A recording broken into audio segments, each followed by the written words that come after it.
আপনি সব বিষয় ওস্তাদ হুজুররা কি পড়ায়, ওই মাদ্রাসা ভালো না। দেখেন 1 লক্ষ টাকা দিয়ে যদি আপনি কোথাও ভর্তি করান, ওই জায়গায় ব্যর্থ ছাত্র আছে, ওই জায়গায় সব ছাত্র পাস, সব চাকরি, পৃথিবীর সমস্ত চাকরি ওই 1 লক্ষ টাকাওয়ালা প্রতিষ্ঠানগুলোতে হয় না। আপনি ইতিহাস ঘুরে দেখেন, ছোট্ট প্রতিষ্ঠান থেকে, ছোট্ট এক ভাঙ্গাচোরা জায়গা থেকে বড় বড় মনীষী তৈরি হয়ে গেছে। এই জন্য এটার অবদান, মা বাবার অবদান অনেক বেশি। আমাদের একটা হোয়াটসঅ্যাপ গ্রুপ আছে, এই হোয়াটসঅ্যাপ গ্রুপে আমরা অনেক কিছু তথ্য দিয়ে দিই। এখন যেহেতু ভাই সব ঘরে মোবাইল, যতই ওয়াজ করি এই ওয়াজের কাজ হইতো না, যে বাচ্চাকে মোবাইল দিয়ে না, বাচ্চার মেধা দুর্বল হয়ে যাচ্ছে, বাচ্চা এই হয়ে যেতেছে, সে হয়ে যেতেছে। এখন ভালোবাসার বহিঃপ্রকাশ বাপমারা আমরা প্রকাশ করি বাচ্চাকে মোবাইল কিনে দেওয়া, এটা হচ্ছে ভালোবাসার বহিঃপ্রকাশ। ধ্বংস বস্তু হাতে তুলে দিয়ে আমরা ভালোবাসা প্রকাশ করতেছি। এই জন্য যতটুকু সম্ভব বড় মোবাইল না চালানো। বাচ্চা যখন বড় হয়ে যায় আপনি তখন সচেতন হইতে হইব। হরিণ আমরা সবাই দেখছি, হরিণ যখন বড় হয় হরিণের দেহের মধ্যে একটা মৃগনাভি হয়, যেটা মেশক আম্বর থেকে সুগন্ধিযুক্ত। ওই মেশক আম্বার যখন হরিণের দেহে আসে তখন হরিণ আর ঘুমায় না। কেউ যদি চুরি করে নিয়ে যায়, বনের মধ্যে ঘুরে গাড়ে, সে চুপচাপ থাকে।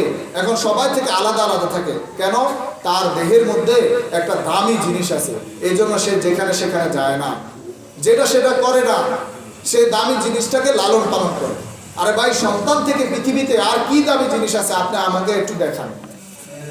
যে 20 তলা বিল্ডিং সন্তান থেকে দামি? এই পৃথিবী সন্তান থেকে দামি? পশ্চিম কালো না, 20 তলা বিল্ডিং মাটি হয়ে যাবে। সন্তান কাল কিয়ামতের দিন আপনার আমার জন্য সুপারিশ করবে যদি সন্তান নেক হয়। তো সন্তান তো পৃথিবীর থেকে, ওই পৃথিবী থেকে, আসমান থেকে, জমিন থেকেও দামি জিনিস।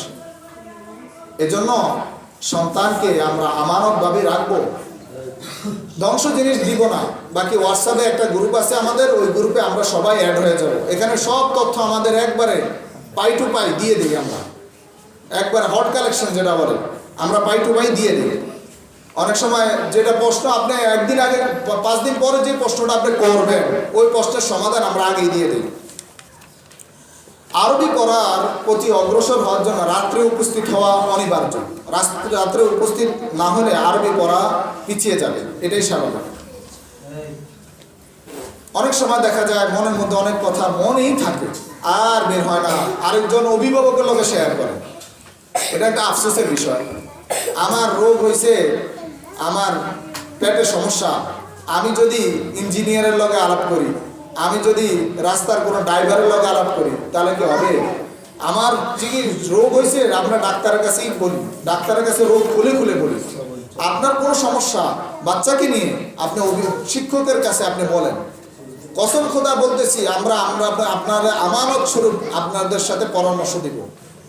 আমরা এই বছর ভর্তির আগে দিয়ে একটা কথা লিখে দিছি যে, সম্মানিত অভিভাবক বিন্দু, অতি কৃতজ্ঞতার সাথে জানাচ্ছি যে আমাদের দ্বারা আপনার সন্তান যদি মনে করেন কম উপকৃত হচ্ছে এই প্রতিষ্ঠানে, তাহলে আমরা স্বাচ্ছন্দ্যে এবং মন থেকে বলতেছি, আপনি নির্বিঘ্নে নির্ভয়ে কোনো এক ভালো প্রতিষ্ঠান খোঁজেন।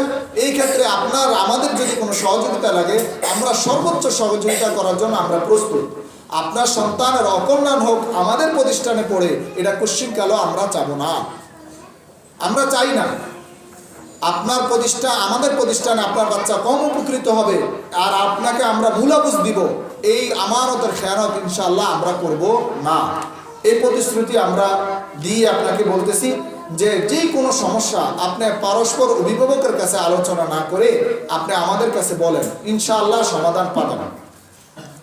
সমাধান যদি নাও দিতে পারি, আমাদের দিল থেকে ইনশাআল্লাহ দোয়া থাকবে এবং সমাধান করার চেষ্টা অব্যাহত থাকবে।